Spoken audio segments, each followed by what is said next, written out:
Seterusnya saya persilakan Yang Berhormat Dr. Lee Boon Chye. Terima kasih Yang di-Pertua. Saya kemukakan soalan nombor 6. Silakan Yang Berhormat Timbalan Menteri. Terima kasih Tuan Yang di-Pertua. Terima kasih atas soalan Yang Berhormat Gopeng. Kebetulannya perkara yang bakal saya jawab ini telah juga dibangkitkan oleh Yang Berhormat Cameron Highland kepada saya sebelum daripada ini. Kementerian telah dan sentiasa memberi tumpuan kepada penambahbaikan infrastruktur komunikasi melalui penyediaan liputan jalur lebar berkelajuan tinggi dengan menggunakan pelbagai teknologi untuk membolehkan rakyat termasuk kawasan-kawasan perkampungan orang asli di seluruh negara menikmati akses kepada perkhidmatan jalur lebar yang lebih menyeluruh. Sehingga Oktober 2020, SKMM telah membangunkan sebanyak 61 menara komunikasi yang memberikan liputan di kawasan perkampungan orang asli, manakala 8 menara masih dalam peringkat pelaksanaan dan dijangka siap secara berperingkat bermula suku pertama tahun 2021.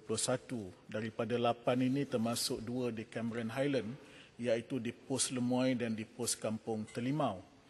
Melalui Pelan Jendela Fasa 1, sebanyak 85 menara baru dengan perkhidmatan 4G akan dibina di 136 buah kampung orang asli di seluruh negara dan dijangka mula pelaksanaannya pada suku kedua tahun 2021.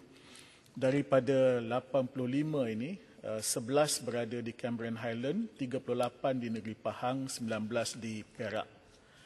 Kita akan terus bekerjasama dengan pihak industri dan juga kerajaan negeri dan pihak berkuasa tempatan untuk merancakkan lagi soal penyediaan ini. Terima kasih. Sila soalan tambahan. Terima kasih Yang di-Pertua. Terima kasih dengan jawapan daripada Menteri dan usaha berterusan untuk bertingkatkan penyampaian internet di komuniti orang asli. Cuma kalau kita lihat, kita sedang dalam pandemik COVID, digital divide ini, masalah ini diperbesarkan oleh kerana pandemik COVID ini. Jadi baru saja kita dengar ada yang memanjat pokok, memanjat bumbung, yang berkhemah di bukit untuk dapat akses internet. Jadi saya alu-alukan usaha untuk adakan menara di kawasan-kawasan terpencil. Cuma dari segi pendekatan, sama ada kementerian bersedia untuk mengkaji pendekatan dari segi liputan geografi daripada liputan penduduk. Sebab kalau kira liputan penduduk yang melebihi 95%, tetapi ada mereka yang terpencil, memang mereka tidak akan dapat internet. Jadi kalau ada pendekatan liputan geografi, jadi di mana kita pergi, ke mana kita pergi, kita ada internet akses. Jadi liputan akan meliputi mereka yang di luar bandar. Jadi sama ada kementerian bersedia untuk mengkaji pendekatan tersebut. Sekian. Ya, Yang Berhormat Menteri, 1 minit. Ya, Tuan Yang di-Pertua, sebenarnya faktor-faktor geografi itu sudah diambil kira dalam plan jendela. Dan beberapa minggu lepas saya dan pengurusi SKMM membuat sidang media menyatakan bahawa insiden-insiden seperti contoh yang disebut oleh Yang Berhormat tadi itu kita terima itu sebagai maklum balas dan kita tidak akan defensif. Malahan kita juga melihat sekiranya ada satu dua pendekatan yang lain seperti contohnya eksperimen dengan izin yang kita gunakan dengan syarikat TNB di Jasin.